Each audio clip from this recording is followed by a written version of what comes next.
I We still closed the remember deal this the exact afternoon. moment my son asked me to leave the table. The room was It was filled with surprisingly laughter, easy. crystal glasses clinking under warm Look what chandelier you've done. light. But none of I it am belonged to so me. sorry, James. I was just sitting It there was an quiet out of accident. place when my hand slipped and a glass tipped over. Silence followed. Then Michael sighed, embarrassed, and said, "Dad, maybe you should step away. This isn't really your place." Father, I we stood need to up, talk. feeling every eye on me, and just as I turned to leave, a woman's voice cut through the room. "Mr. Thomas Bradford, I've been looking for you for years." Everything stopped. I didn't turn around right away, because I knew in that moment everything was about to change. If this moment hits you even a little, I'd really like to hear from you. Where are you watching from, and what time is it there right now? Don't forget to like the video and subscribe if you believe stories like this deserve to be told. And tell me honestly, what would you have done if you were in my place? I've lived alone for 12 years now, ever since my wife Margaret passed away on a quiet autumn morning that still feels too close when I think about it. The house we shared sits on the edge of a small town in Ohio. Nothing fancy, just a single-story place with peeling white paint, a creaky porch, and a maple tree that sheds its leaves far too early each year. Most people would drive past it without a second glance. I suppose that's fitting. I've spent most of my life learning how to go unnoticed. My name is Thomas Bradford. I'm 68 years old, retired, at least that's what people assume. I keep my life simple. I wake up early, make my own coffee, read the newspaper, and tend to the small garden in my backyard. I shop at the same grocery store every Tuesday morning, always choosing what's on sale, always paying in cash. To anyone watching, I'm just another old man trying to stretch his savings. And maybe that's exactly what I've allowed them to believe. My son, Michael Bradford, lives about 40 minutes away, though sometimes it feels like a different world entirely. He owns a large house in an upscale neighborhood outside Columbus-clean sidewalks, trimmed hedges, neighbors who wave politely but never really look at you. He's a chief financial officer at a tech company, the kind of job that comes with expensive suits, late-night calls, and a constant need to prove something to people who are just as driven as he is. I remember when he was a boy who used to run barefoot through our yard chasing fireflies with a mason jar. Back then, success meant catching the brightest one. Now success has a different definition. We don't talk often, maybe once every couple of weeks, sometimes longer. When he calls, the conversations are brief updates about work, polite questions about my health, long pauses that neither of us quite knows how to fill. He always sounds busy, even when he isn't. "Everything okay, Dad?" he'll ask. "Yes, son, everything's fine." And that's usually where it ends. I've never been one to burden him. That's what I tell myself anyway. He has his own life, his own responsibilities. The last thing he needs is an old man reminding him of a past he's clearly trying to outgrow. Lauren, his wife, is a different story. From the very beginning, I could tell she didn't quite understand me. Or maybe she understood me too well in the way people do when they think they've already figured you out. She's polished, articulate, always dressed like she's about to walk into a business meeting, even on a Sunday afternoon. The kind of woman who notices everything and judges most of it. "Thomas," she once said, her tone light, but her eyes sharp. "You really don't have to bring anything when you visit. Just come as you are." At first, I thought she was being kind. Then I realized what she meant. I've seen the way she looks at my clothes. Simple shirts, worn jackets, shoes that have lasted me longer than they probably should have. I've heard the subtle comments, the carefully worded observations about keeping up with appearances and first impressions. And Michael, he doesn't say anything. That's what hurts the most. There was a time when he would have stood up for me without hesitation. A time when he believed I was someone worth defending. But somewhere along the way, that certainty faded, replaced by something quieter, something more convenient. The last few years, family dinners have become increasingly rare, and when they do happen, they feel less like gatherings and more like obligations. I sit at their long dining table listening to conversations about investments, business deals, vacations in places I've never been. I nod, when appropriate, smile when expected, and keep my thoughts to myself. Once I tried to share a story, something small, something I thought might make them laugh. I barely got halfway through before Lauren gently redirected the conversation. "Anyway," she said, turning to one of their guests, "what were you saying about the new development project?" And just like that, my voice disappeared. Michael didn't notice, or maybe he did and chose not to. I've asked myself many times how it got to this point. How a father and son who once understood each other so easily could end up feeling like strangers sitting across the same table. The truth is, I don't have a simple answer. Maybe I stayed quiet for too long. Maybe I let him believe things about me that weren't entirely true. Or maybe I wanted him to build his life without the weight of mine. There's a part of me that has always believed that children should grow beyond their parents, not just in success, but in identity. I didn't want Michael to feel like he was living in anyone's shadow, not even mine. So I never told him everything. I never explained where I went every Thursday morning when I left the house before sunrise and returned long after dark. I never talked about the phone calls I took in private or the letters that still arrive with no return address. I never mentioned the people who occasionally stop by my house thanking me for things Michael has never heard about. To him, I'm just his father, an old man with a quiet life and nothing particularly remarkable to show for it. And for a long time, I thought that was enough. But moments like that night, the one where I stood in his dining room, feeling smaller than I ever have in my life, have a way of forcing you to reconsider everything. Because when your own child looks at you and sees nothing of value, you start to wonder if maybe you've hidden too much, or if you've simply been invisible all along. If I'm being honest, the distance between me and my son didn't happen overnight. It was slow, quiet, almost polite. The kind of distance that grows in the spaces where conversations used to be. I started noticing it a few years after Michael got his promotion. Before that, he still called me Dad with warmth in his voice. Still asked for advice, even if he didn't always take it. But success changes people. Not always in obvious ways, but in the way they begin to measure everything around them. Including you. The first time I realized something had shifted was during a dinner at their house about 4 years ago. It was one of those evenings where everything looked perfect on the outside. Candles on the table, soft music playing in the background, expensive wine, breathing in crystal glasses. Lauren had invited a few friends over, colleagues, I think. Well-dressed, confident people who spoke in numbers and strategies, who laughed just a little too loudly at each other's jokes. I remember sitting there trying to follow the conversation. "So the market's going to correct itself by Q3, one man said, leaning back in his chair. "Only if interest rates stabilize," another replied. They went back and forth like that, words flowing easily between them, like they were speaking a language I used to know, but had somehow forgotten. At one point, Michael turned to me. "Dad, what do you think?" It caught me off guard. I hesitated, then smiled slightly. "Well," I said carefully, "I've always believed that people matter more than numbers. Markets come and go, but how you treat people, that's what lasts." There was a brief pause.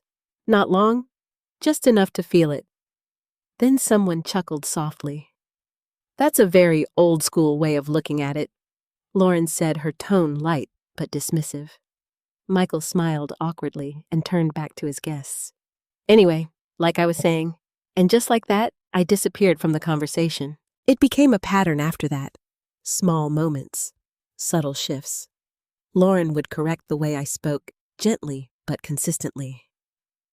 "Thomas, it's pronounced portfolio, not portfolio," she once said, smiling as if she were helping. Or she'd make little comments about how things are different now, as if I had somehow been left behind by time itself. At first, I tried to adjust. I listened more, spoke less, chose my words carefully, like I was stepping through a room filled with fragile glass. But no matter how careful I was, it never quite made a difference. Because the problem wasn't what I said. It was what they had already decided I was. Michael, on the other hand, didn't criticize me directly. That would have been easier to handle. Instead, he did something far more painful. He stayed silent. When Lauren made a comment, he didn't correct her. When I was overlooked, he didn't bring me back into the conversation. When I was reduced to something smaller than I am, he let it happen. And that silence, it spoke louder than anything he could have said. There was one moment I can't seem to forget. It was during Thanksgiving 2 years ago. A smaller gathering this time, just the three of us. Lauren had spent the entire day preparing dinner, and I could tell she was proud of it. Everything looked perfect. The turkey golden and steaming, the table set with precision. I tried to help. "Let me carve that," I offered, reaching for the knife. "Oh," Lauren said quickly, stepping in front of me. "It's okay, Thomas. I've got it." "I've done it 100 times, I replied gently. "I'm sure you have," she said with a smile that didn't quite reach her eyes. "But we like to do things a certain way. That word stayed with me. Michael didn't say anything. He just sat there watching, like it wasn't worth getting involved. So I stepped back. Again. Later that evening, as we sat down to eat, Lauren started talking about their future plans. "We're thinking about investing in another property," she said. "Something bigger, maybe closer to the city." "That sounds like a big step," I said. "It is," she replied. "But we've worked hard for it. Everything we have, we built ourselves." I glanced at Michael. He nodded. And in that moment, something inside me shifted. Not anger, not even resentment, just clarity. Because I realized then that it wasn't just Lauren who believed that. Michael did too. He truly believed that everything he had achieved was entirely his own doing. That his success had grown in isolation, untouched by anything that came before it. And maybe that was my fault. I had never told him about the sacrifices his mother and I made when he was young. The opportunities we turned down so he could have better ones.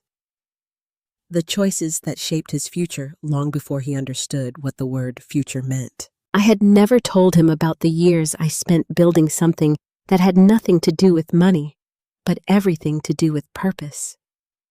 I thought I was protecting him, giving him the freedom to define himself without being tied to my past. But what I had actually done was erase myself from his understanding of the world. So, when Lauren said, "We built everything ourselves," Michael believed her. Because, as far as he knew, it was true. And that's how a son begins to look at his father, not as a foundation, but as an afterthought. Not as someone who gave him everything, but as someone who has nothing left to offer. I wish I could say I fought back, that I stood up, corrected them, demanded to be seen. But I didn't. I stayed quiet. Because part of me still believed that someday, without being told, he would look at me and understand. That he would ask the questions he never asked. That he would see beyond what was in front of him. But nights like that one at the dinner table, they make you realize something difficult. Sometimes people don't see what you hide. They only see what you show them. And if what you show them is silence, then silence is all they will ever know. The night of Michael's party. I stood in front of my closet longer than I care to admit. It's a small closet, just a handful of shirts, 2 jackets, and a suit I haven't worn in years. The fabric of most of my clothes has softened with time, the colors slightly faded, like photographs left too long in the sun. I ran my fingers along the hangers, pausing at the suit. For a moment, I considered wearing it. Then I shook my head. It felt dishonest somehow, like trying to present a version of myself that didn't match the life I'd chosen to live these past years. So I reached instead for a clean pressed button-down shirt, light blue, and a dark pair of slacks. Simple, comfortable, familiar. The drive to Michael's house took about 40 minutes, just like always. But that evening, the road felt longer. Maybe it was the way the sky was already darkening, or the quiet hum of the engine filling the silence where conversation used to be. When I pulled into the neighborhood, the contrast hit me immediately. Rows of large homes lined the street, each one glowing softly under carefully placed outdoor lighting. The lawns were trimmed perfectly, the driveways clean enough to reflect the porch lights. It was the kind of place where everything looked intentional. Michael's house stood near the end of the cul-de-sac larger than the rest. Modern design, tall windows, a wide entrance framed by stone pillars. There were already several cars parked outside sleek, expensive vehicles that made my old sedan look like it had wandered into the wrong place. I turned off the engine and sat there for a moment, just breathing. Then I stepped out. The sound of laughter reached me before I even got to the front door. It spilled out into the night air, warm, confident, effortless. The kind of laughter that comes from people who are comfortable exactly where they are. I knocked once. Lauren opened the door almost immediately. "Oh, Thomas," she said, blinking in mild surprise. "Not Dad. Not even—" "You made it. Just my name." "I hope I'm not late," I said. No, she replied quickly, stepping aside to let me in. "Everyone's already here, but come in." As I walked inside, the warmth of the house wrapped around me, soft lighting, polished floors, the faint scent of something expensive I couldn't quite place. The living room was filled with people. Men in tailored suits, women in elegant dresses, glasses of wine in their hands as they moved easily from one conversation to another. For a brief second, no one noticed me. And in that second, I felt invisible again. Then Michael saw me. "Hey," he said, walking over with a quick smile. "You made it." There was a hint of distraction in his voice, like his attention was already somewhere else. "Of course," I said. "Wouldn't miss it." He nodded, glancing back toward a group of guests. Good. Just, make yourself comfortable, okay? I'll be right back." And then he was gone. I stood there alone in the middle of the room, holding on to a moment that had already passed. Lauren approached again this time with a glass of something sparkling. "Here," she said, handing it to me. "You'll probably want this." "Thank you," I replied. She looked me up and down briefly, not in an obvious way, but enough for me to notice. "You went with something simple," she said. "I like simple," I answered.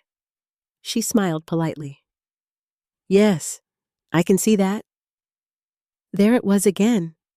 Not an insult, not directly, just a quiet reminder of the difference between us.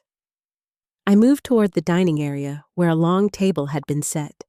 Plates arranged with precision silverware aligned perfectly, glasses catching the light like small pieces of crystal.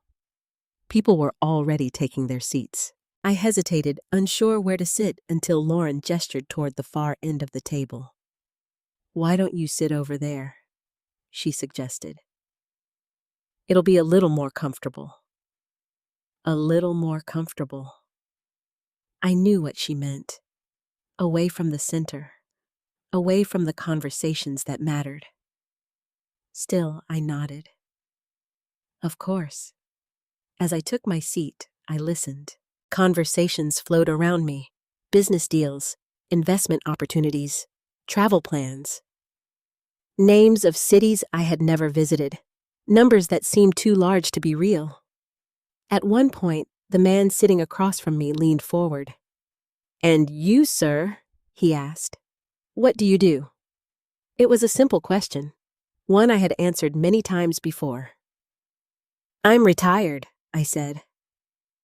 "Oh," he replied, his interest fading almost instantly. "That must be relaxing. It has its moments," I said. He nodded, already turning his attention back to someone else. I took a small sip of my drink and let the silence settle around me. From where I sat, I could see Michael at the center of the table, laughing confident, fully in his element. People leaned in when he spoke. They listened. They respected him. And I felt something I hadn't felt in a long time. Not pride, not exactly. Something closer to distance, because as I watched him, I realized that the life he had built, the world he now belonged to, had no place for someone like me. Not the version of me he knew. Not the man sitting quietly at the edge of the table. Dinner was served shortly after. Plates were passed around, conversation continued, laughter rising and falling like a steady rhythm. I tried to keep up, tried to smile at the right moments, to nod when appropriate. But it felt like watching a play where I didn't know my lines. At one point, I reached for the water pitcher in front of me. My hand wasn't as steady as it used to be, just a slight tremor, barely noticeable. But enough. The glass tipped. Water spilled across the table, spreading quickly over the polished surface, dripping onto the floor. And just like that, everything stopped. Conversations cut off mid-sentence, heads turned, eyes fixed on me. I froze. "I'm sorry," I said quickly, reaching for a napkin. "I didn't." Michael stood up. "Dad," he said, his voice tight. I looked at him. There was no warmth there, only frustration, embarrassment. Maybe he continued, glancing briefly at the guests around him. "Maybe you should step away for a bit." The words hung in the air, heavy, final. Lauren added softly, "It might be more comfortable for you." More comfortable. I felt something inside my chest tighten. Not anger, not yet, just something breaking quietly in a place no one could see. I nodded slowly. "Of course," I said. I pushed my chair back, careful not to make any more noise, and stood up. Every movement felt deliberate, measured, like I was trying not to disturb something fragile. As I turned to leave the table, I could feel their eyes on me. Not cruel, not openly, but distant, detached, as if I had just confirmed something they already believed, and for a brief moment I wondered if maybe they were right. If maybe I didn't belong there. If maybe I never had. There's a particular kind of silence that only exists in rooms full of people. It isn't quiet. It's heavy. It carries judgment, discomfort, curiosity, all of it pressing in at once. That's the kind of silence that settled over the table as the water continued to drip from the edge, forming a small growing pool on the polished floor beneath me. No one moved at first. Not to help, not to speak, just watching. "I'm sorry." I repeated, my voice softer this time, as I reached for a napkin. My hands weren't cooperating the way they used to, and that only made everything feel worse. The napkin slipped slightly between my fingers, brushing against the wet surface, smearing instead of cleaning. "It's fine," Lauren said quickly, though her tone suggested the opposite. She stepped forward, taking control of the situation with practiced ease. "I've got it," she signaled to someone, one of the catering staff, I think, and within seconds, a young man appeared with towels, kneeling down to clean the floor. Efficient, quiet, invisible. Just like I had been trying to be all evening. Michael was still standing. I could feel his eyes on me, though I hesitated to meet them. "Dad," he said again, this time lower, more controlled. You don't have to stay here." The words were carefully chosen, polite enough to avoid sounding harsh, clear enough to leave no room for misunderstanding. I looked up at him. Really looked. For a moment, I searched for something familiar in his expression, something that would remind me of the boy who used to run toward me, not away. But all I saw was tension and something else. Embarrassment. Not for me. Because of me. I can clean it up, I said quietly. It's not about that. He replied, exhaling slowly, as if trying to keep his composure. It's just, this isn't really your environment. There it was again. Not your place, not your environment. Different words, same meaning. Around us, people shifted in their seats, some pretending not to listen, others very clearly doing the opposite. A few exchanged glances, subtle but noticeable if you knew where to look. One woman took a sip of her wine, her eyes flicking between Michael and me like she was watching a scene unfold. I straightened slightly. I was invited, I said. It wasn't defiant, just factual. Michael nodded quickly. Of course you were. I just mean maybe you'd be more comfortable in the living room or heading home. I can have someone call you a ride. A ride. I almost smiled at that. I drove myself, I said. Oh, he replied, clearly not expecting that. Right. Well, that's good. Lauren stepped in again, her voice softer now, almost sympathetic. Thomas, we just don't want you to feel overwhelmed, she said. These kinds of events can be a bit much. For someone like you. She didn't say it. She didn't have to. I glanced around the table one more time. The polished plates, the carefully arranged food, the people who belonged there. And then I looked back at my son. I understand, I said. And I meant it, not in the way they thought, but in a deeper, quieter way. Because in that moment, I understood something I had been avoiding for a long time. This wasn't just about a spilled glass. It wasn't even about that night.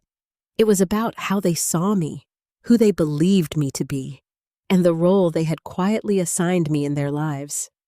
I pushed my chair back slowly, making sure it didn't scrape too loudly against the floor. I'll go, I said. Relief flickered across Michael's face. Quick, almost unnoticeable, but there. Okay, he replied. I'll walk you out. That's not necessary. I insist. Of course he did. Appearances mattered, even now.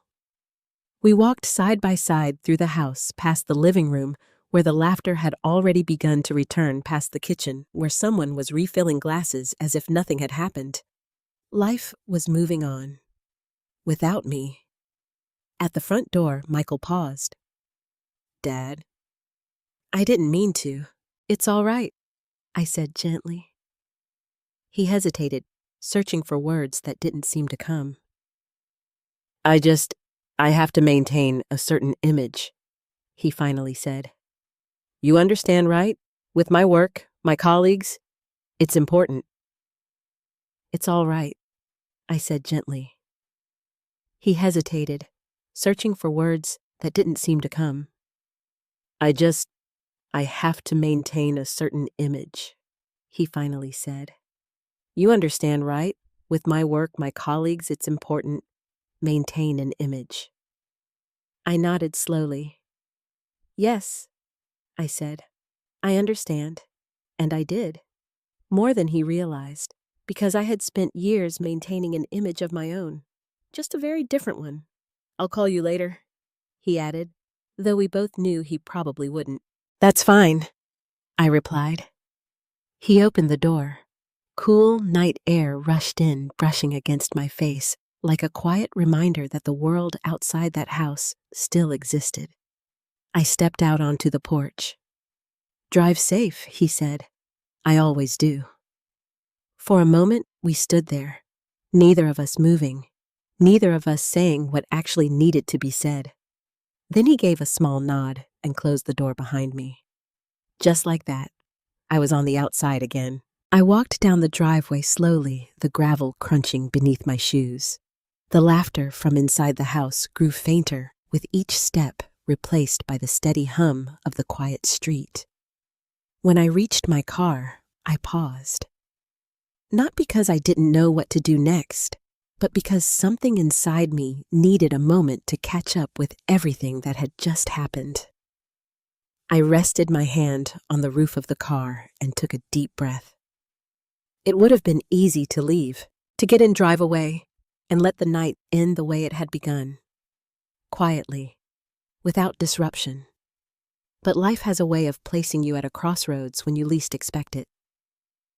And as I stood there staring at the reflection of the house in my car window, I felt something shift. Not anger. Not yet. Something else. Something steadier. Because for the first time in a long time, I wasn't just thinking about what they had done. I was thinking about what I had allowed. And whether it was time, I didn't open the car door right away. Instead, I stood there in the driveway, staring at the reflection of the house in the dark glass of my window. Inside, I could still see movement. Shadows crossing from one room to another, silhouettes lifting glasses heads, tilting back in laughter. Life continuing, without interruption, without me. I should have left. That would have been the simplest thing to do. Drive home, sit in my quiet kitchen, maybe make a cup of tea and let the night settle into memory like so many others before it. But something held me there. Not pride, not anger. Something quieter. A question, perhaps, or maybe a feeling I hadn't allowed myself to acknowledge in years. I turned, slightly glancing back toward the house. And that's when I heard it. The front door opening again. At first I assumed it was Michael coming after me. Maybe to say something he hadn't managed to say before. Maybe to soften what had already been done. But the footsteps were different. Quicker. More certain. "Excuse me." The voice was female. Clear. Urgent. I turned. A woman was walking down the driveway toward me, her heels clicking sharply against the pavement. She looked to be in her early 40s, maybe a little younger. Dark hair, pulled back neatly, a tailored coat draped over a dress that suggested she had come from somewhere just as formal as this. But it wasn't her appearance that caught my attention. It was the way she was looking at me, focused, intent, almost relieved.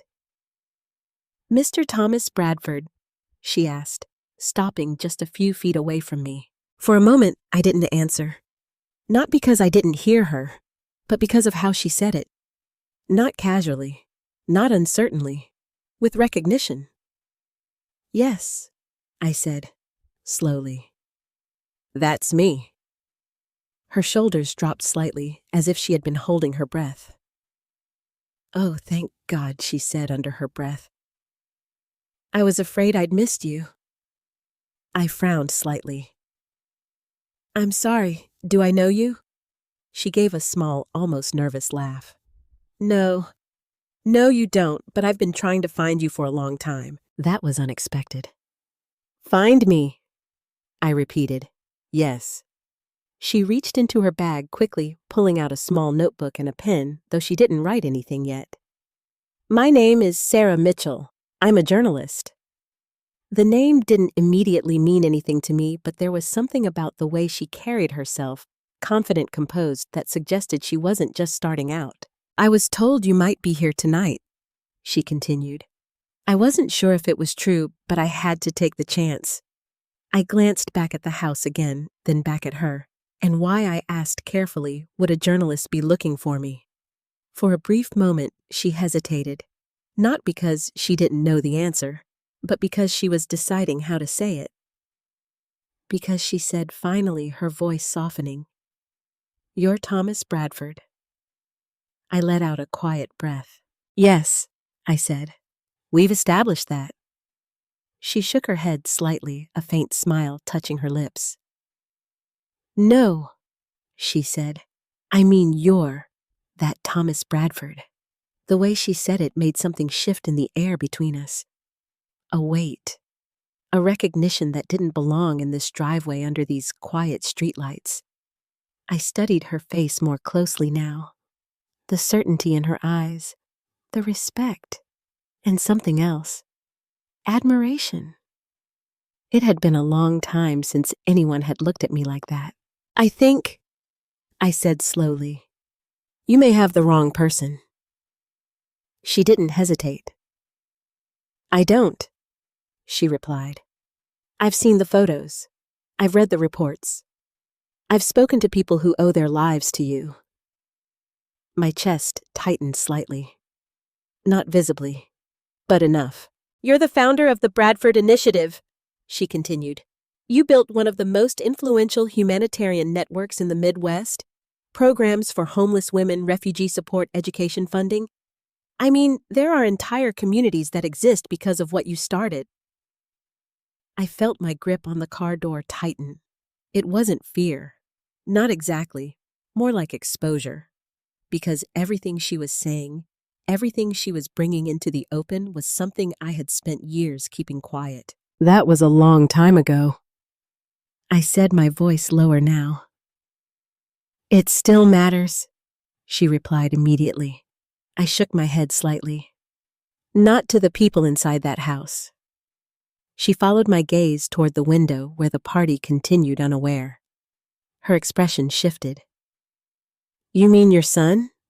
She asked. I didn't answer. I didn't need to. She exhaled slowly, processing something I hadn't said out loud. I see, she murmured. There was a brief silence between us. Then she looked back at me, more serious now. I was actually hoping to speak with you, she said. I'm working on a piece about people who've made a difference without seeking recognition. Your name came up again and again, but there's almost nothing public about you now. No interviews, no recent records. That's intentional, I said. I figured, she replied, but I had to try. She hesitated for a moment, then added, I didn't expect to find you here. I almost smiled at that. Neither did I said quietly. Behind us, the front door opened again. Voices spilled out. Michael's voice, Lauren's, and then Sarah. She turned slightly at the sound of her name. Michael was standing at the doorway now, confusion written across his face as he looked between the two of us. You made it, he said, stepping forward. I didn't realize you were coming. Sarah didn't respond immediately. Instead, she looked at me, then back at him. And in that moment, I saw something shift, not just in her, but in the space between all of us. Because whatever happened next was no longer going to stay hidden. Michael stepped fully out onto the porch, now the light from inside casting a sharp outline around him. Lauren followed just behind, her expression controlled but curious.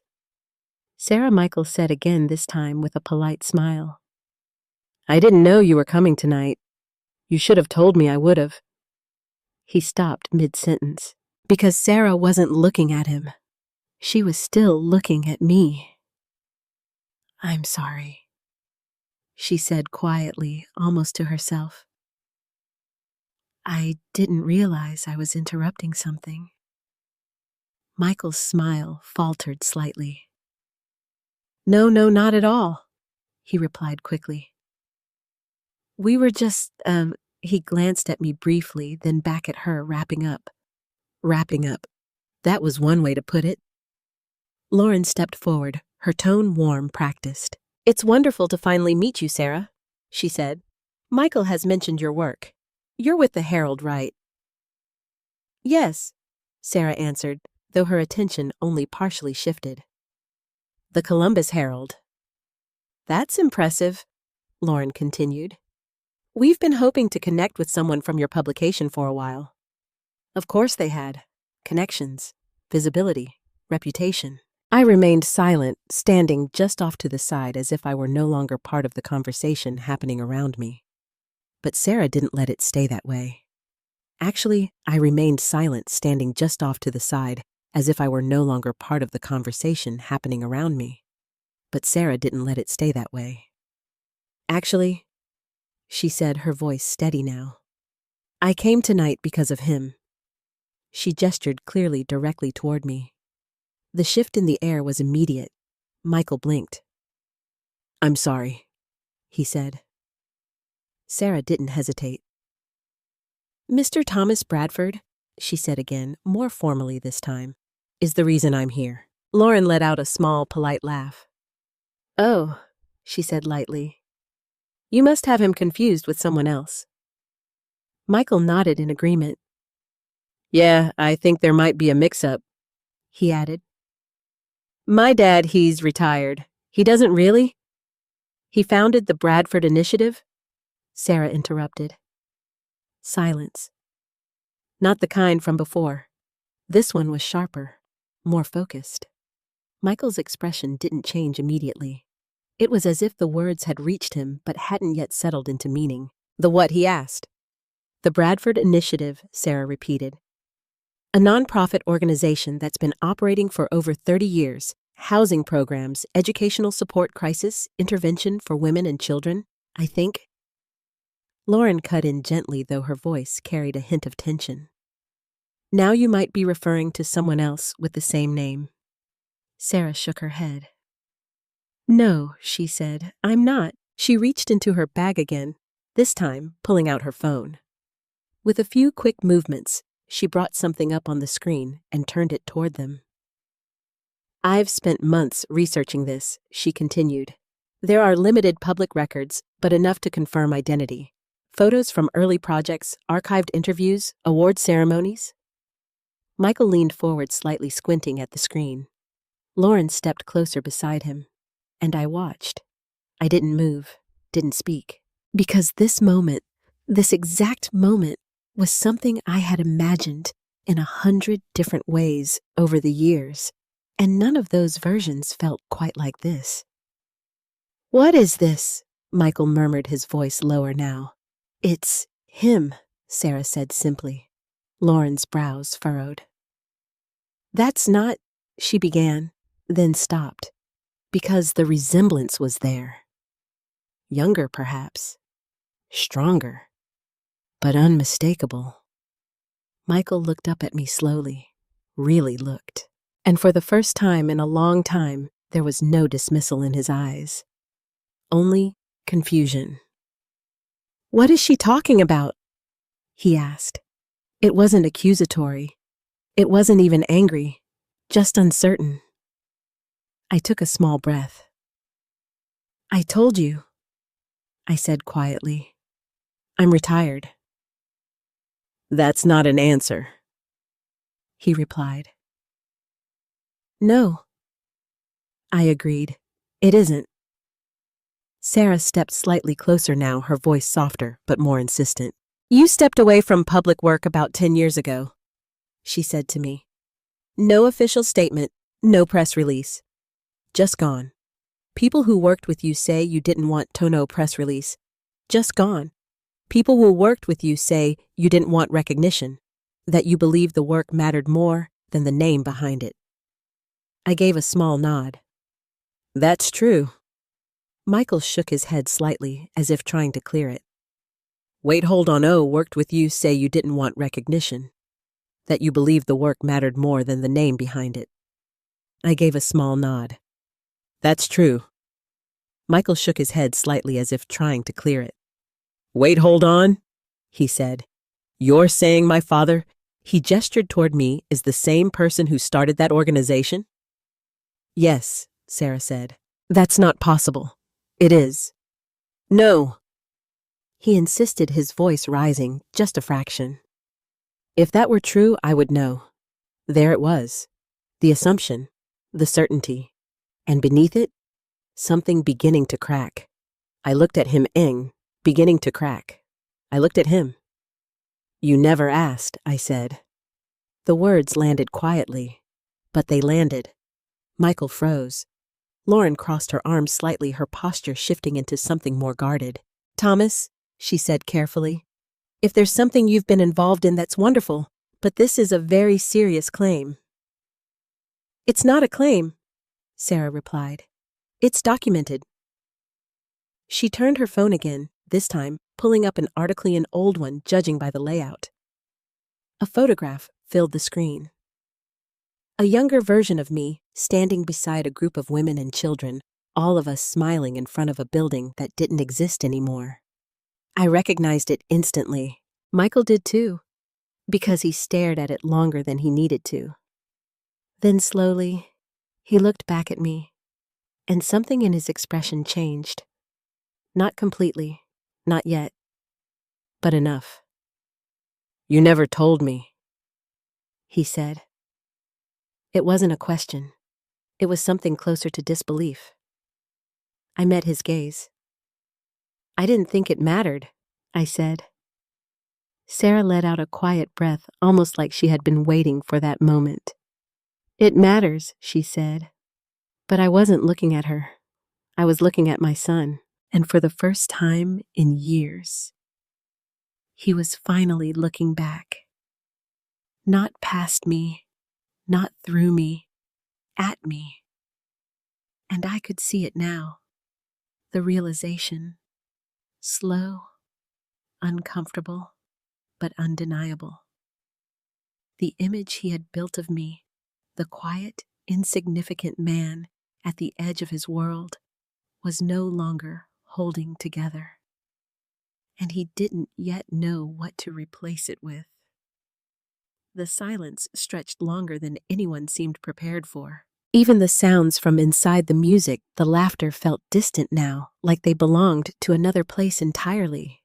Out here, under the porch light, everything had narrowed to just a few people, and a truth that was no longer willing to stay hidden. Michael was still staring at me, not with anger, not yet, but with something far more unsettling. Uncertainty. "You're serious?" he asked, his voice lower now, stripped of the confidence he carried so easily just minutes ago. This is real," Sarah answered before I could. "Yes," she said firmly. "It's real." She stepped closer again, her tone becoming more precise, almost professional now. "There are archived records of the Bradford Initiative dating back over 3 decades. It started small community shelters, volunteer-based programs, but it grew. Grants, partnerships, national recognition. It became one of the most effective grassroots humanitarian networks in the region." Lauren shook her head slowly, as if trying to process something that didn't fit into her understanding of the world. "That doesn't make any sense," she said.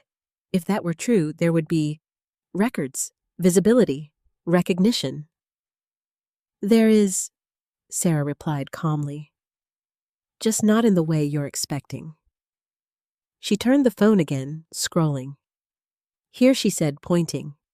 "Awards from the early 2000s, a feature piece in a national magazine. Coverage of emergency response programs after the floods in 08. There are interviews too, but they stop abruptly around 10 years ago." Michael leaned in closer, his brow tightening as he read. "And this is him?" he asked, almost as if he needed someone else to confirm it. "Yes." Michael looked up again. At me. His father. The man he had just asked to leave the table. "I don't understand," he said. And for the first time, I believed him. Because this wasn't confusion born from denial. This was something deeper.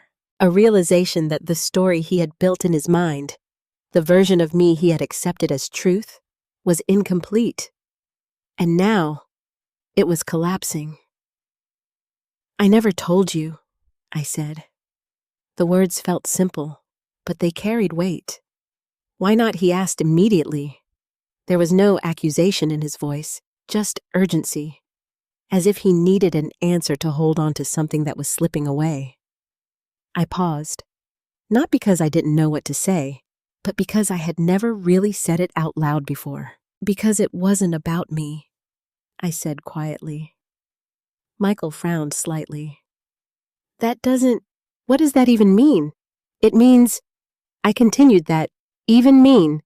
It means," I continued, choosing my words carefully, "that the work mattered more than the recognition.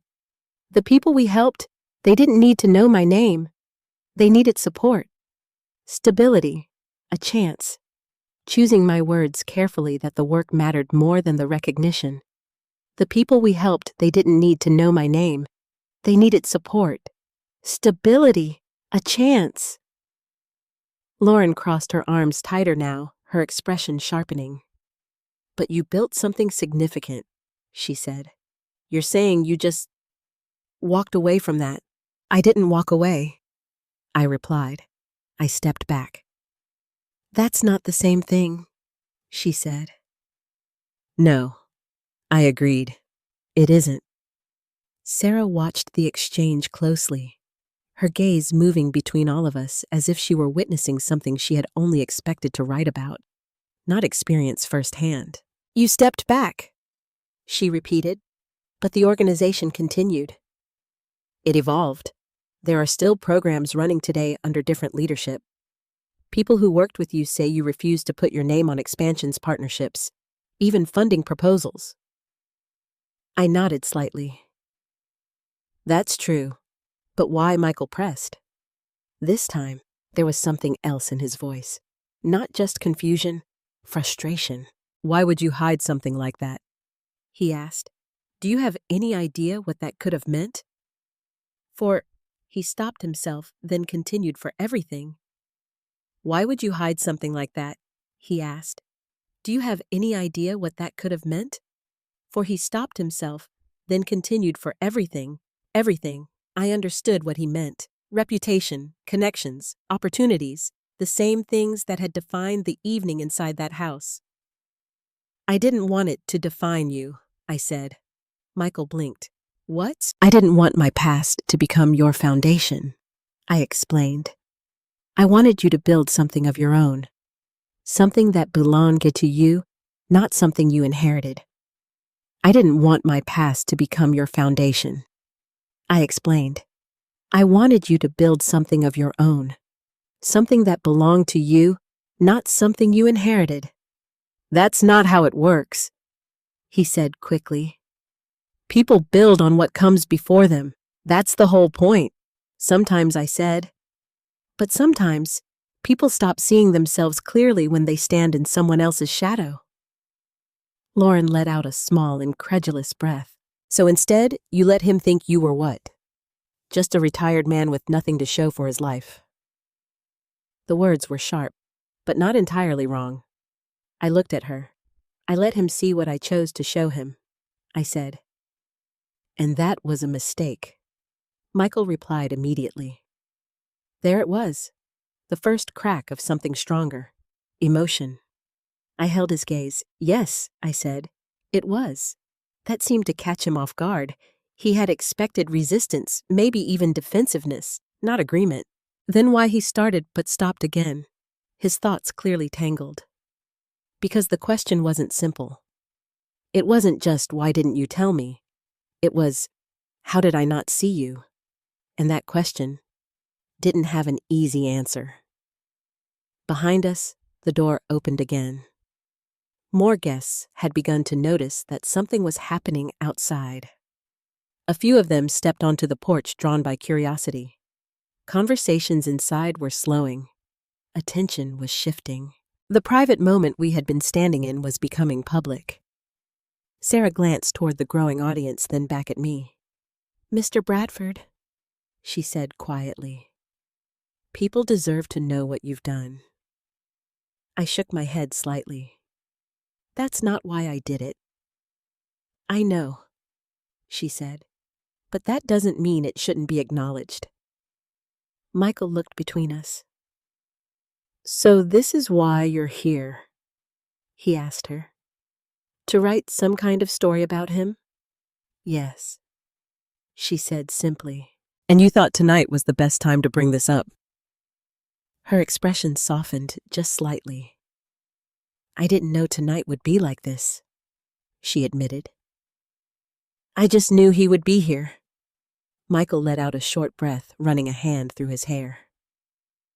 Unbelievable, he muttered. But he wasn't looking at her anymore. He was looking at me. And this time, there was no distance in his gaze. Only questions. And something else. Something I hadn't seen in years. Recognition. Not complete. Not yet. but beginning. And sometimes that's where everything starts to change. There's something strange about being seen after years of choosing not to be. It doesn't feel like pride. It doesn't even feel like validation. It feels exposed.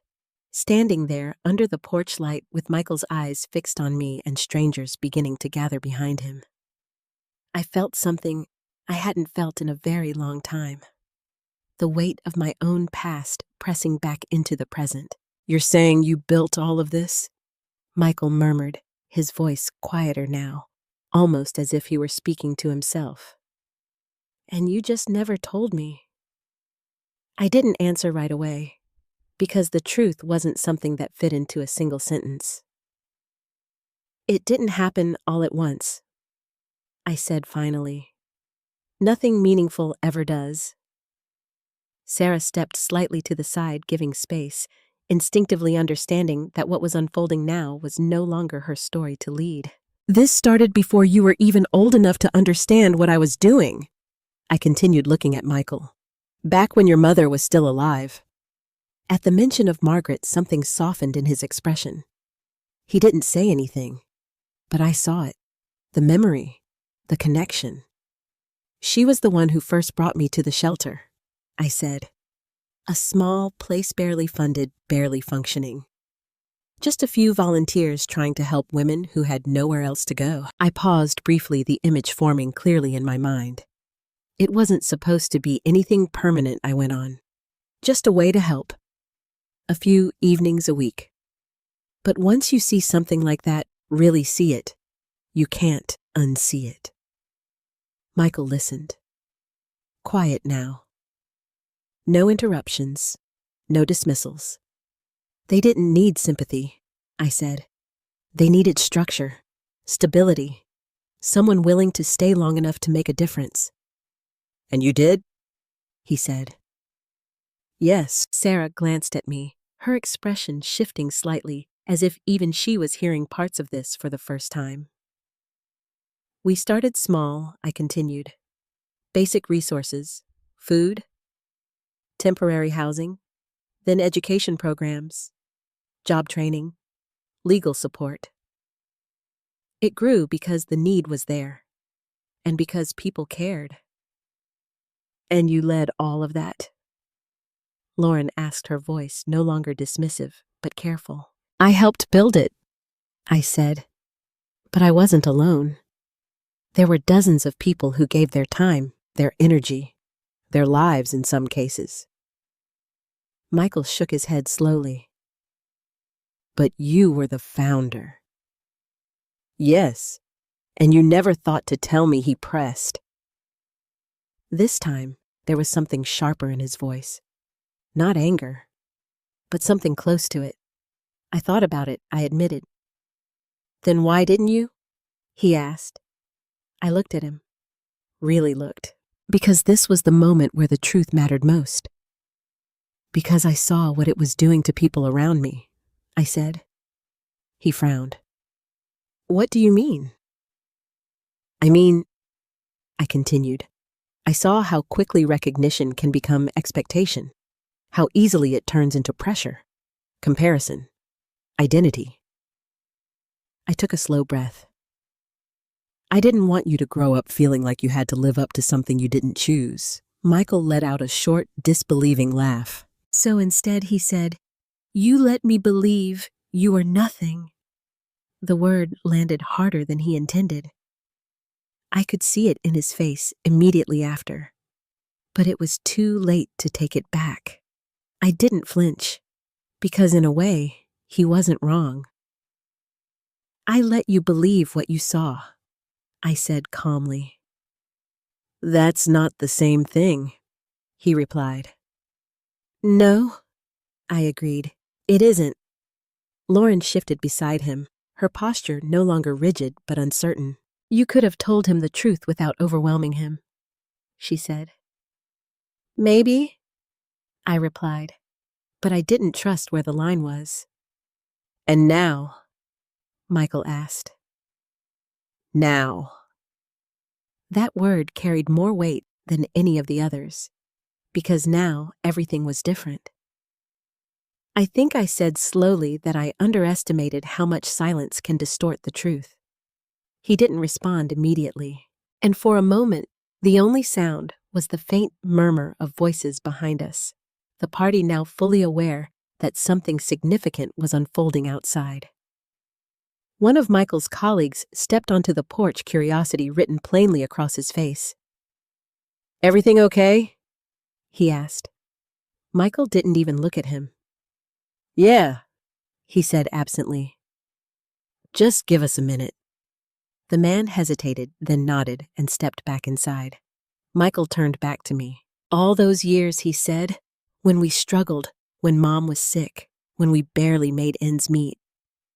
"We didn't struggle the way you think we did," I interrupted gently. His expression tightened. "What does that mean?" "It means," I said, "that we made choices." "What kind of choices?" "The kind that don't always make sense until much later." I saw the frustration building now, the questions stacking faster than answers could come. "Did you ever think," he said, "that maybe I would have wanted to know? That maybe I deserved to know who my father actually was?" There it was. Not anger, not disappointment. Something deeper. Something more personal. I held his gaze.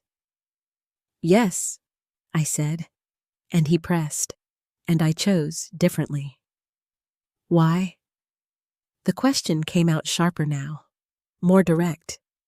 Because this wasn't about curiosity anymore. This was about identity, about the foundation of everything he believed. I exhaled slowly. "Because I wanted you to become someone who valued people for who they are," I said, "not for what they've achieved."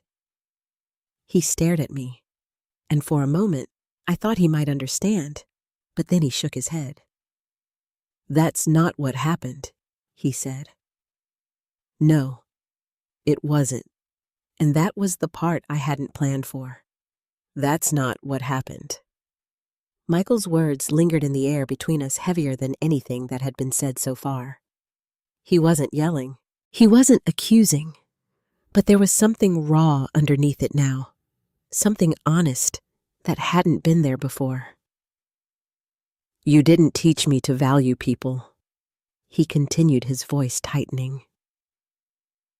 "You taught me how to overlook them." The words hit harder than I expected. Not because they were cruel, but because they were partially true. I didn't interrupt him. This wasn't my moment to defend myself. It was his moment to finally say what had been building inside him. "You always stayed quiet," he went on. "At dinners, at conversations around my friends, you never said anything. You never corrected anyone. You never showed me there was more to you than what I saw." His jaw tightened. So I believed what I saw. Silence followed. Not awkward, not tense, just real. Because for the first time, we weren't circling around the truth. We were standing directly in it. "I thought I was doing the right thing," I said quietly. Michael let out a short breath, almost like a laugh, but without humor. "Yeah," he said. "So did I." That caught me off guard. He shook his head slightly, glancing away for a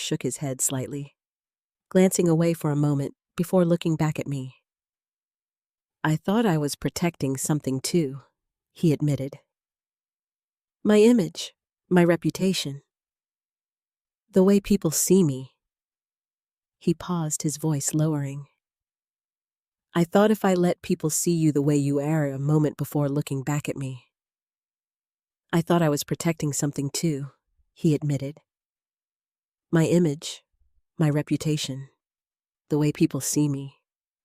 He paused, his voice lowering. "I thought if I let people see you the way you are, they'd judge me for it." There it was. Not just the embarrassment, the fear behind it. "I didn't realize," he added, "that I was the one judging you." Lauren shifted beside him, her expression no longer defensive, but unsettled. "Michael," she began softly. But he didn't look at her. He was still looking at me. I asked you to leave. He said the words slower now, more deliberate. In front of everyone. I nodded once. Yes. And you just accepted it? Yes. Why? He asked. The question was simple, but the answer wasn't. Because I've spent most of my life choosing when to speak, I said. And when silence serves a greater purpose. He frowned. That doesn't make sense. It doesn't have to, I replied, not immediately. Sarah, who had remained quiet through most of this exchange, stepped forward slightly. With all due respect, she said gently, I think it does make sense. Both Michael and Lauren turned to her. You're talking about intention versus perception, she continued.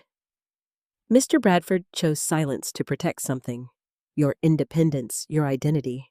But from your perspective, she nodded toward Michael. That silence created a completely different story. Michael exhaled slowly. Yeah, he said. It did. Lauren looked between us, her expression shifting again, this time toward something more introspective. I think she said carefully, I think I filled in the gaps too. I looked at her. She didn't avoid my gaze this time. I saw a man who didn't seem to be involved in anything. She admitted, who didn't speak much, didn't assert himself, and I made assumptions. That's human, I said. Yes, she replied, but that doesn't make it right. Another pause, shorter this time, less heavy, because something had changed. Not completely, but enough. Michael ran a hand over his face, as if trying to reset himself. I don't know what to do with this, he said honestly. I don't even know where to start. That's all right, I said. No, it's not, he replied quickly. Because this, he gestured between us, this changes everything. It doesn't have to, I said. He looked at me confused. How can it not? Because who I was doesn't erase who I am now. I explained, and who you are doesn't disappear just because you see me differently. He considered that, slowly.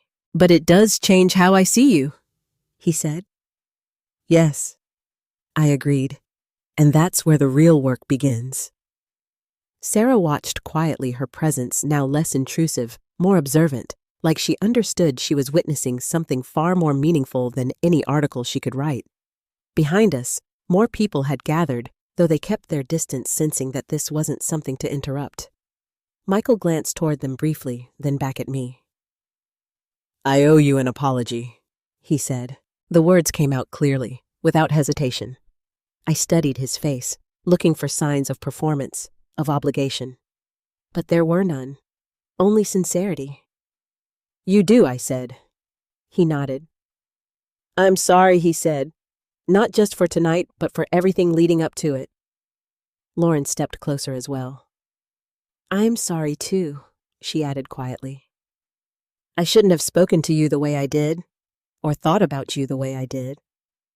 I let their words settle, not because I needed time to decide how to respond, but because I wanted them to feel the weight of what they were saying. Apologies matter, but understanding matters more. I accept your apologies, I said finally. Relief flickered across Michael's face, but I didn't smile. Not yet. However, I continued, accepting an apology doesn't mean everything goes back to the way it was. His expression shifted again. I know, he said. Do you? I asked. He hesitated, then nodded. I think I'm starting to. Good, because that was the truth. This wasn't something that could be fixed in a single moment. It wasn't a misundering that could be cleared up with a few explanations. It was years of silence, years of assumptions, years of distance, and those things take time. I need some time, I said. Michael's shoulders lowered slightly. Yeah, he replied. That's fair. Lauren nodded in agreement. Of course. I glanced once more at the house behind them. The lights, the people, the life that had continued so easily without me. Then I looked back at my son. For now, I said, I think it's best if I go home. Michael opened his mouth as if to say something, then stopped. Because this time, he understood. He stepped aside. Not to dismiss me, but to respect the space I had asked for, and that was different. The drive home felt longer than usual, not because of the distance, but because of the silence inside the car. For years, silence had been something I was comfortable with. It was where I thought best, where I made decisions, where I found clarity. But that night, the silence was different. It wasn't peaceful. It was full. Full of everything that had been said, and everything that hadn't. Michael's words echoed in my mind more than anything else. You didn't teach me to value people, you taught me how to overlook them. I gripped the steering wheel a little tighter, because the hardest truths are the ones that don't fully belong to one person. They exist somewhere in between, and this one belonged to both of us. When I finally pulled into my driveway, the house greeted me the way it always did, quiet, still, unchanged. No lights left on, no voices waiting inside. Just the soft creak of the porch as I stepped onto it, the familiar sound grounding me in a reality that hadn't shifted even if everything else had. I unlocked the door and walked in. The air felt cooler than usual. Or maybe that was just me. I set my keys down on the small wooden table by the entrance and paused for a moment, letting the stillness settle around me. For years, this had been enough. This space, this life, this version of myself. But tonight had stirred something. Not regret, not exactly, but awareness. I moved slowly into the kitchen, poured myself a glass of water, and sat down at the table. The same table where I had eaten alone more times than I could count. I stared at the surface for a while, my thoughts moving in quiet circles. Then I did something I hadn't done in a long time. I opened the drawer. Inside, tucked neatly beneath old papers and envelopes, was a small stack of photographs. I pulled them out carefully. The first one was faded at the edges. A group of women standing outside a building, some holding children, all of them smiling in a way that only comes from relief, not happiness, but something deeper. Safety. I remembered that day. The shelter had just opened its second wing. We barely had enough funding to keep the lights on, but somehow we made it work. I flipped to the next photo. A younger version of me standing beside Margaret. She had her hand resting lightly on my arm, her smile soft, but proud. She always believed in what we were doing, even when I doubted it, even when the weight of it felt too much. You can't save everyone, I had told her once. No, she said, but you can change someone's entire world. And that's enough. I let out a quiet breath, setting the photo down. She had been right. She usually was. And maybe she would have handled things differently with Michael. Maybe she would have told him more, explained more, helped him understand before the distance had time to grow. But she wasn't here, and I had made the choices I thought were right. The question now was, what to do with them? A soft sound pulled me from my thoughts. My phone. It was sitting on the counter, lighting up the dim kitchen.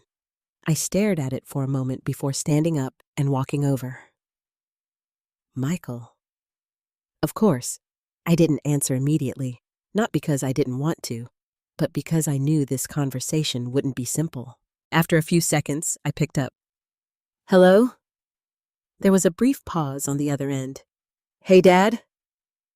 The word sounded different now. Not Dad. The word sounded different now. Not forced, not distant, just uncertain. Hello, Michael. Ugh, he hesitated. I wasn't sure if you'd pick up. I considered it, I admitted. He let out a small breath. Fair, forced, not distant, just uncertain. Hello, Michael? He hesitated. I wasn't sure if you'd pick up. I considered it, I admitted. He let out a small breath. Fair. Another pause. Short, but not empty. I've been thinking, he said. So have I. Yeah, he replied. I figured. I leaned lightly against the counter, waiting. I didn't go back to the party, he said after a moment. That surprised me. You didn't? No, he said. I told everyone something he said. I told everyone something came up. And Lauren. She stayed for a bit, then came home too. I nodded, even though he couldn't see me. I think she's processing, he added. That's understandable. Yeah, aim up. And Lauren. She stayed for a bit, then came home too. I nodded, even though he couldn't see me. I think she's processing, he added. That's understandable. Yeah. Another pause. Longer this time. I meant what I said, he continued. About being sorry. I know. I don't know how to fix this, so. His honesty caught me off guard again. Because this wasn't the confident, composed man from earlier. This was something else. Something closer to the boy I remembered. You don't fix it all at once, I said. Then how? You start by listening, I replied. Not just to respond, but to understand. He was quiet for a moment. I can do that, he said. I believe you can. And you? He asked. What do you need? The question was simple, but it meant more than he realized. I need time, I said, and consistency. Consistency, yes, I replied. Understanding something in one moment is easy. Living differently because of it, that's the real challenge. He exhaled slowly. Okay, he said. I get that. Do you... I think I'm starting to. Good. Because starting was enough. For now. Can I come see you? He asked after a moment. The question lingered, not because I didn't want him to, but because this wasn't just about showing up. It was about why. Why do you want to come? I asked. He didn't answer immediately. I want to understand, he said finally. Not just what you did, but who you are. I closed my eyes briefly, because that was something I had been waiting to hear for a very long time. All right, I said. Tomorrow, he asked. Tomorrow is fine. Okay. There was a small shift in his tone. Relief, not complete, but real. I'll see you then, he said. I'll be here. We both lingered for a moment, neither of us quite ready to end the call. Then quietly, good night, Dad. Good night, Michael. The line went silent. I set the phone down slowly and looked around the kitchen again. Same walls, same table, same life. But something had changed. Not dramatically, not completely, but enough. Because for the first time in years, we weren't standing on opposite sides of silence anymore. We were finally beginning to speak. The next morning arrived quietly. No dramatic shift in the air, no sudden clarity. Just the soft light of early sun filtering through the curtains the same way it always had. But inside me, something felt different. Not resolved, not settled, but open. I woke earlier than usual, though I hadn't slept much. My thoughts had kept circling through the night, replaying conversations, expressions, moments I couldn't undo. Michael's face when he realized. The way his voice changed when he said Dad. The apology. And more than anything, the question he had asked. I want to understand who you are. That stayed with me, because for years I had made sure no one asked that question, including him. I moved slowly through my morning routine coffee, a simple breakfast, the quiet rhythm of habits built over time. But everything felt slightly more deliberate today, as if I were preparing for something I couldn't fully define. Around mid-morning, I stepped outside. The garden needed attention. It always did. I knelt down beside the small patch of soil where the tomatoes were beginning to come in, brushing my fingers lightly over the leaves. It was simple work, grounded, predictable. And maybe that's why I had always returned to it. Because unlike people, the garden never misunderstood you. It responded to care, or the lack of it. Nothing more, nothing less. I heard the car before I saw it, the engine slowing as it turned into the driveway. I didn't stand immediately. I just listened. Because I knew that sound, even after all this time. Michael stepped out of the car a moment later. He wasn't dressed the way I expected. No suit, no polished shoes, just jeans and a simple shirt. For a brief second, I saw something familiar in that image, something younger, something closer. He hesitated by the car, looking toward me, not with uncertainty, but with respect, like he wasn't sure if he should approach or wait. That too was new. I stood slowly, brushing the dirt from my hands. "You found the place," I said, a small attempt at lightness. He gave a faint smile. "I've been here before," he replied. "Yes," I said, "but not like this." He nodded, and that was enough acknowledgement. He walked toward me slower than usual, taking in the house, the yard, the space I had lived in for years without him truly seeing it. "It's smaller than I remember," he said. "It hasn't changed," I replied. He glanced around again. "No," he said quietly. "I guess it hasn't." We stood there for a moment, neither of us rushing to fill the silence. This wasn't the kind of silence from before. This one felt intentional. "I didn't know you gardened," he said after a moment. "There's a lot you didn't know," I replied. He nodded. "Yeah." No defensiveness, no excuses, just acknowledgement. "Do you want to come inside?" I asked. "Yeah," he said. "I'd like that." We walked in together. The house felt different with someone else in it. Not uncomfortable, just unfamiliar. He moved slowly through the living room, his eyes landing on things he had likely never noticed before. The worn armchair, the books stacked neatly on the shelf, the framed photograph of his mother on the wall. He stopped in front of it. "She looks the same," he said softly. "She always will," I replied. He nodded, his expression softening. "I miss her," he added. "So do I." Another pause. Then he turned back to me. "Can we sit?" he asked. Of course. We moved to the kitchen table, the same table from the night before, but everything about this moment was different. He leaned forward slightly, resting his hands together. "I don't want to do what I usually do," he said. "And what is that?" "Talk too much," he replied. "Try to explain everything before I understand it." I almost smiled. That's a good place to start. He nodded. "So, tell me," he said. "Not about the organization, not about the work." He paused. "Tell me about you." The question was simple, but it carried something deeper than anything he had asked before. Because this wasn't about achievements, or identity, or reputation. This was about connection.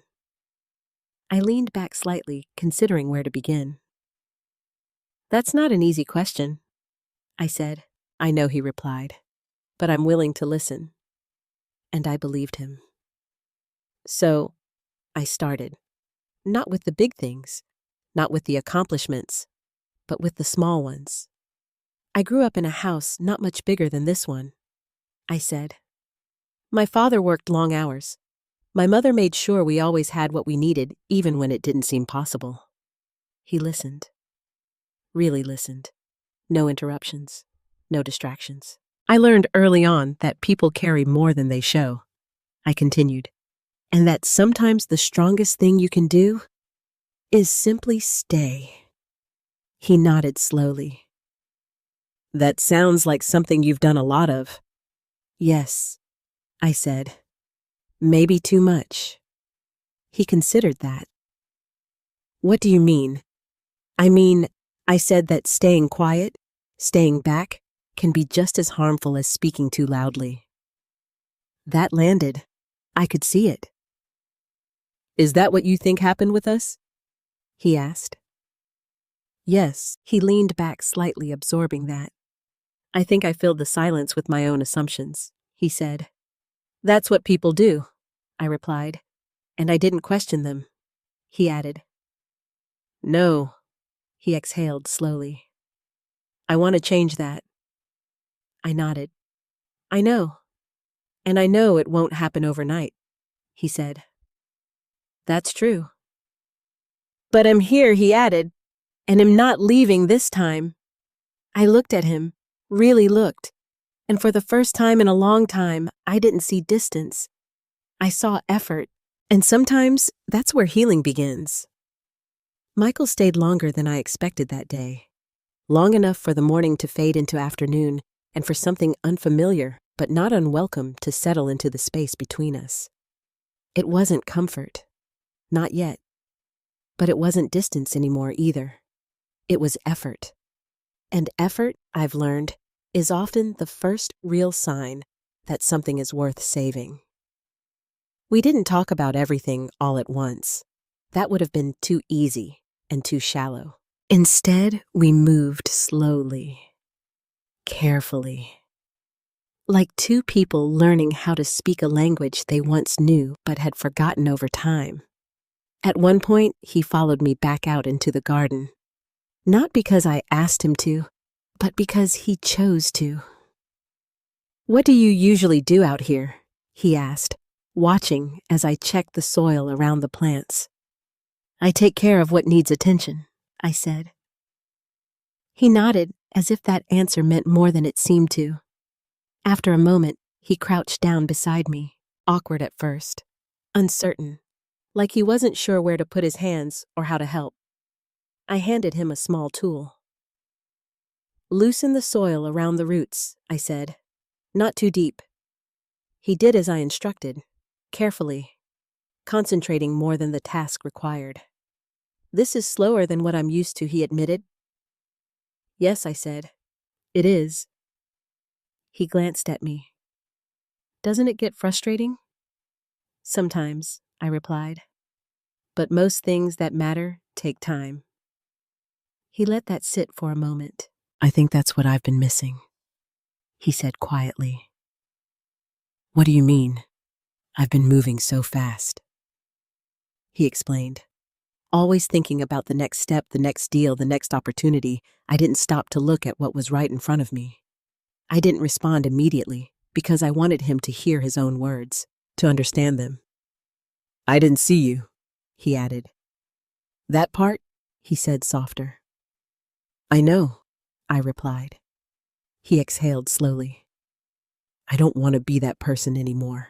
I looked at him, not to judge, not to question, but to see if he meant it, and I believed he did.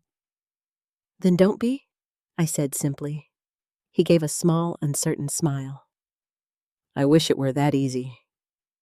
It's not, I said, but it's possible. We worked in silence for a while after that. Not the kind of silence that hides things, the kind that allows them to settle. Later, back inside, he noticed the photographs on the table, the ones I had taken out the night before. He picked one up carefully. This was you, he asked, looking at the image of the shelter. Yes. He studied it longer than I expected. They look safe, he said. They were, I replied. That must have felt meaningful. He picked one up carefully. "This was you?" he asked, looking at the image of the shelter. "Yes." He studied it longer than I expected. "They look safe," he said. "They were," I replied. That must have felt meaningful. It was. He set the photo down gently. "I've spent years chasing things that don't look like this," he said. I tilted my head slightly. "What do you mean?" "I mean, he continued success recognition status. They all look impressive from the outside, but they don't feel like that." He tapped the photograph lightly. "They don't feel like this." I nodded. "Because this isn't about you," I said. He looked up. "That's the difference." He let out a quiet breath. "Yeah," he said. "I think I'm starting to understand that." Good, because understanding was the first step, but not the last. As the afternoon stretched on, Lauren arrived. She stood at the doorway for a moment before knocking, even though the door was slightly open. A small gesture, but it mattered. I opened it. "Hello, Lauren." "Hi, Thomas." She stood at the doorway for a moment before knocking, even though the door was slightly open. A small gesture, but it mattered. I opened it. "Hello, Lauren." "Hi, Thomas," she said, her voice softer than I had ever heard it. She stepped inside slowly, her eyes taking in the space the same way Michael's had earlier. "I hope it's okay that I came," she added. "It is," I said. Michael stood up from the table. "Hey," he said. "Hey," she replied. There was a brief exchange between them, something unspoken but understood. Then she turned back to me. I wanted to say something she said. I waited. She took a breath. "I've spent a long time believing that success looked a certain way," she began, "and that people who didn't fit that image didn't matter as much." Her honesty was direct, uncomfortable, but necessary. "I was wrong," she said. I didn't interrupt.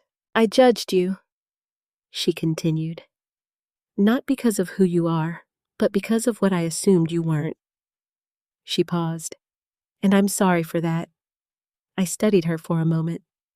Not for the apology, but for the understanding behind it. "Thank you," I said. She nodded her shoulders, relaxing slightly. "I don't expect things to be fixed," she added, "but I want to do better." "That's all anyone can ask," I replied.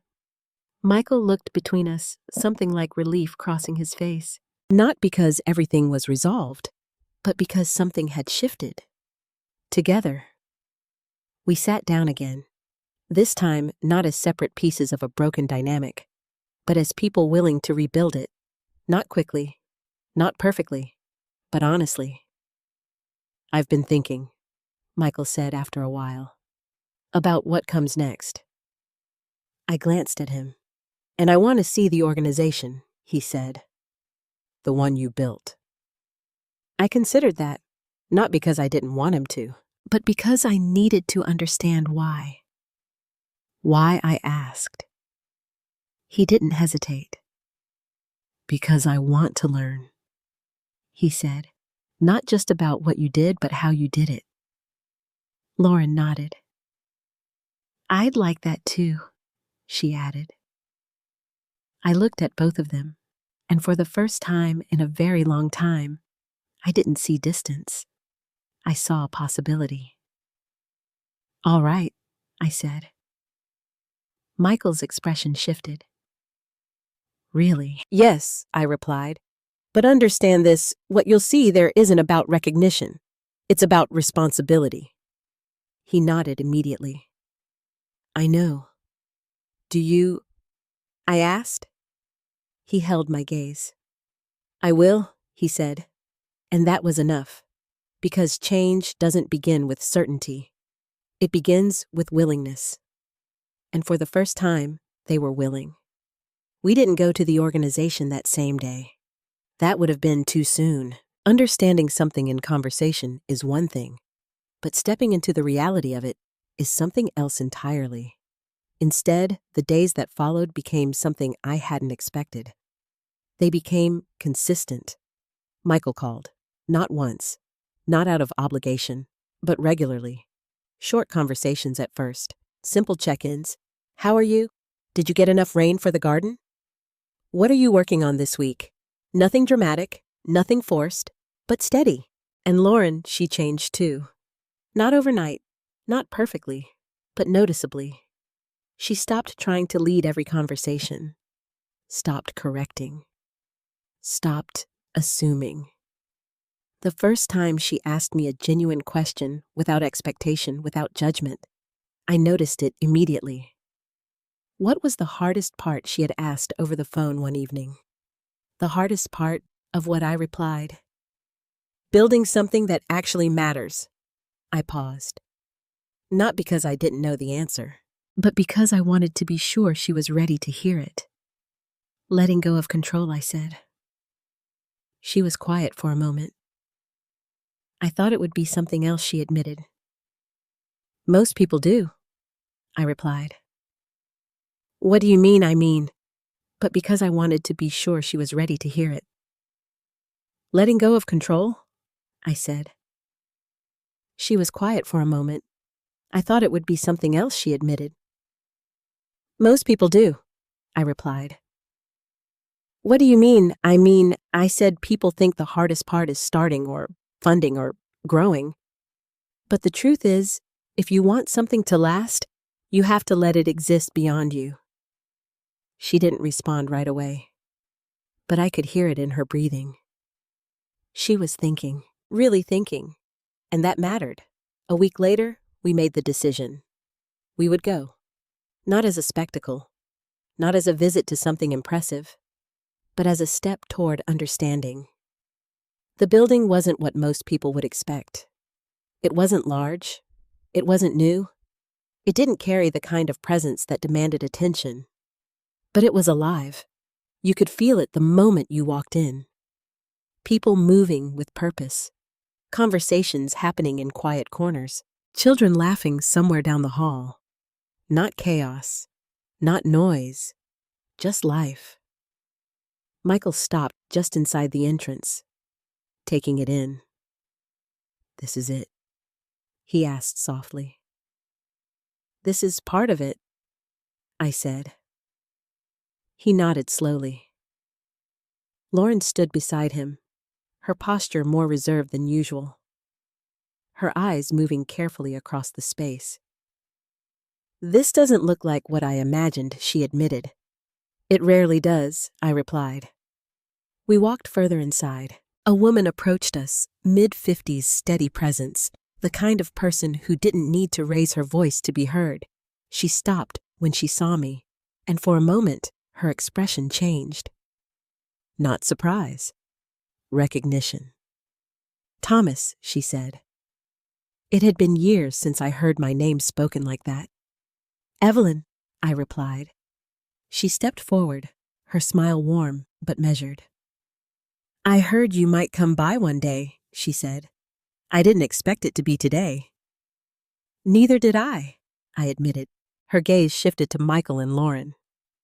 And these must be my son, I said, and his wife. Evelyn nodded. It's good to finally meet you, she said. Michael extended his hand a little more formally than necessary. Nice to meet you too, he replied. Lauren followed her tone, softer than usual. It's an honor, she said. Evelyn smiled slightly.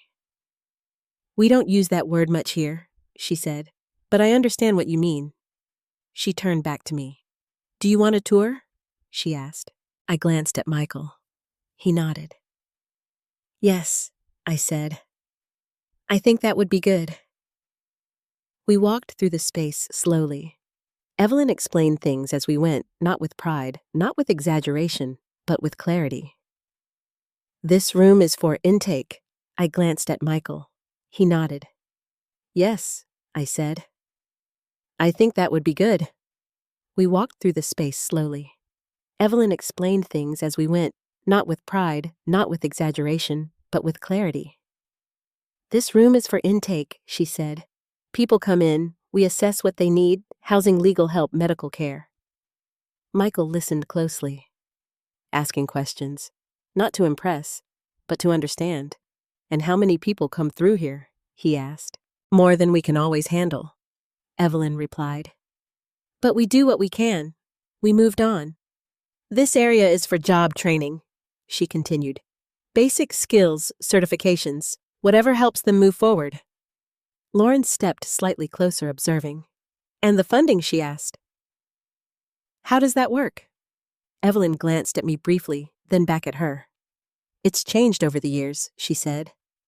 But the principle stays the same, people supporting people. Lauren nodded slowly, as if that answer meant more than the words themselves. At one point, we passed a young woman sitting with a child. The child looked up as we walked by, smiled. Small, uncomplicated, Michael noticed. He slowed down, just slightly.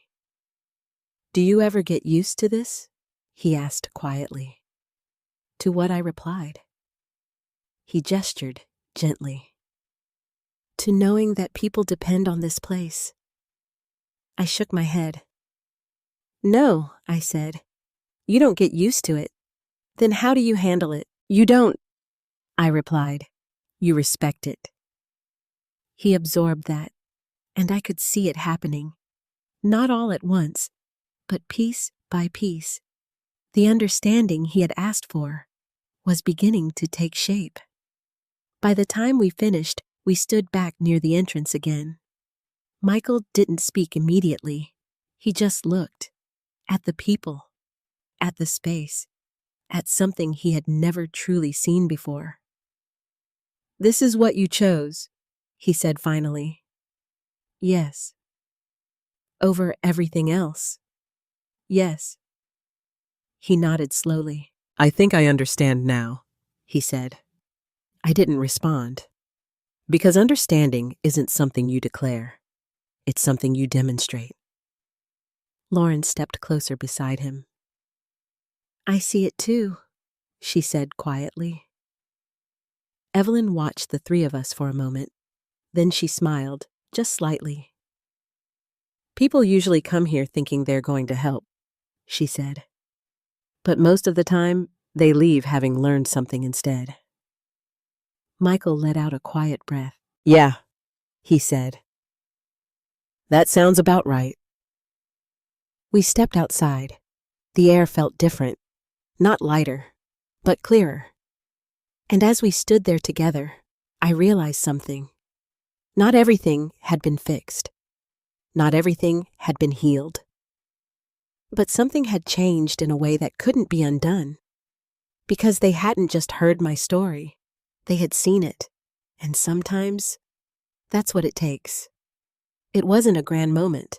There were no cameras, no speeches, no carefully arranged setting meant to impress anyone. And that is exactly why it mattered.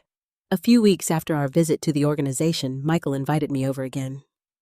This time, there was no formal dinner. No long table filled with people trying to prove something. Just the three of us. A quiet evening.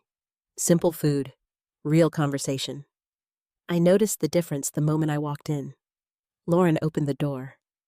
Not with surprise, not with hesitation, but with a genuine, unguarded smile. Hi, Thomas, she said softly. Then after the slightest pause, we're really glad you're here. It was a small change, but it wasn't a small thing. Thank you, I replied. Michael came into the hallway a moment later.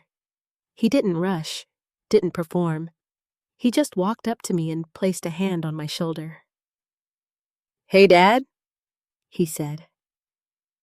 And this time, there was no uncertainty in it. Just truth. Hello, Michael. We moved into the kitchen together. No assigned seats, no hierarchy. Just three people sharing a space that finally felt equal. Dinner was quiet at first. Not uncomfortable. Just intentional. Because none of us wanted to fall back into old patterns. Lauren was the first to break the silence.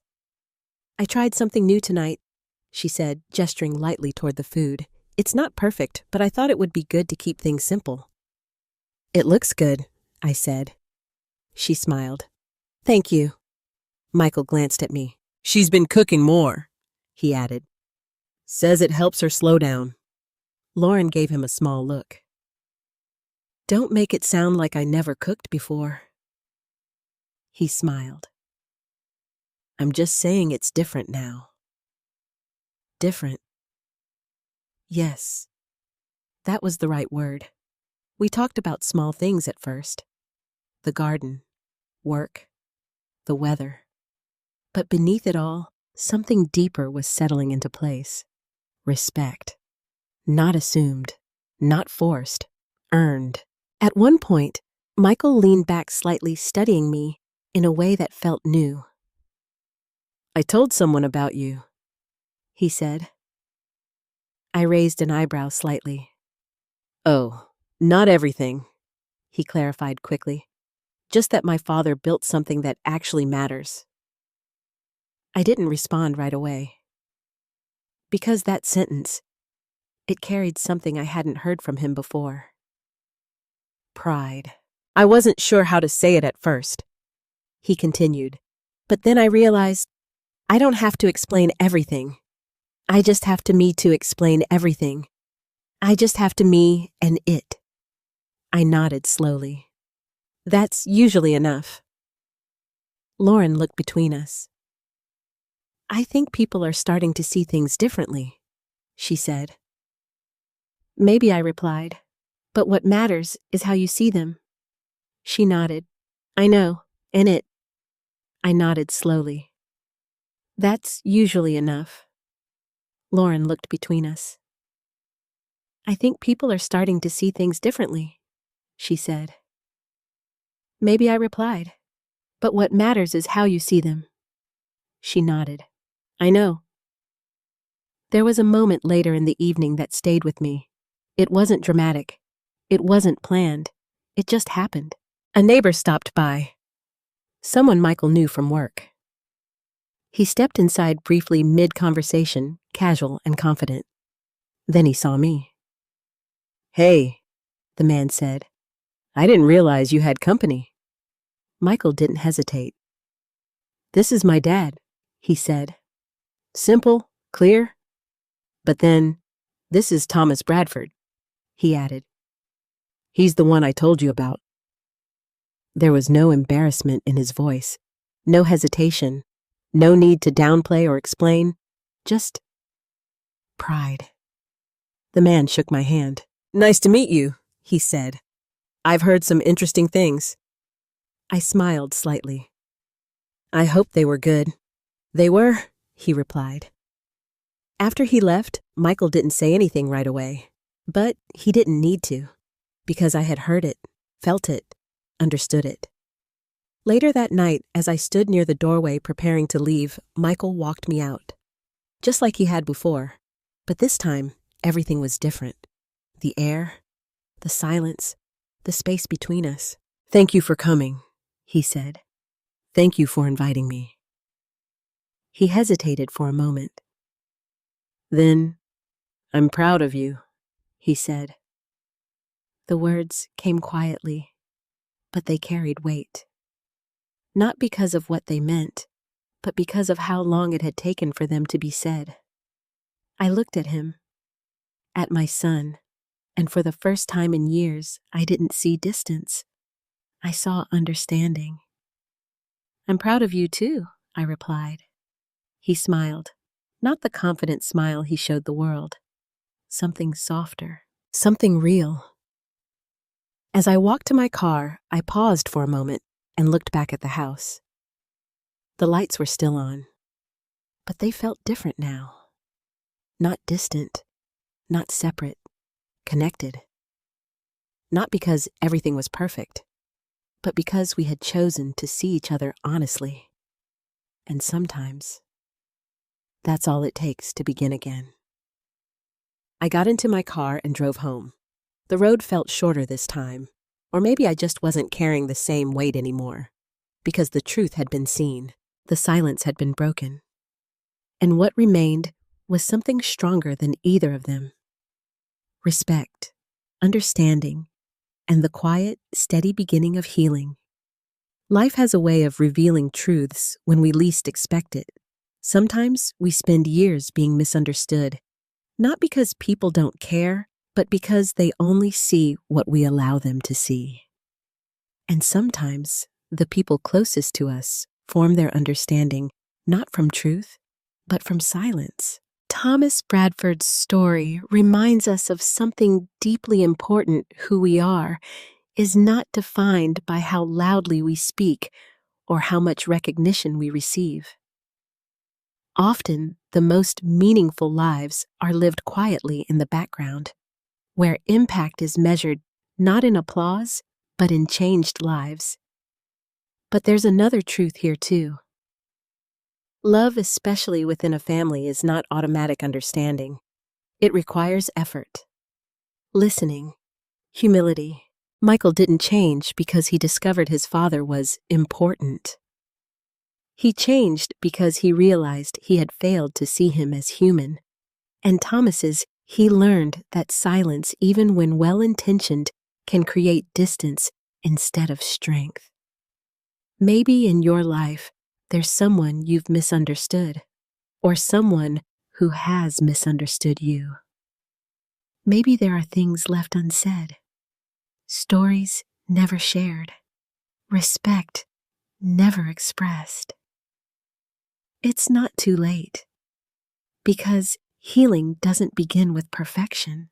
It begins with one honest moment, one conversation, one choice to see each other clearly. If this story touched you, I'd love to hear your thoughts. Have you ever judged someone too quickly, or been judged the same way? Where are you watching from, and what time is it there right now? Don't forget to like and subscribe if you believe stories like this matter. And if this reminded you of someone in your life, maybe it's time to reach out.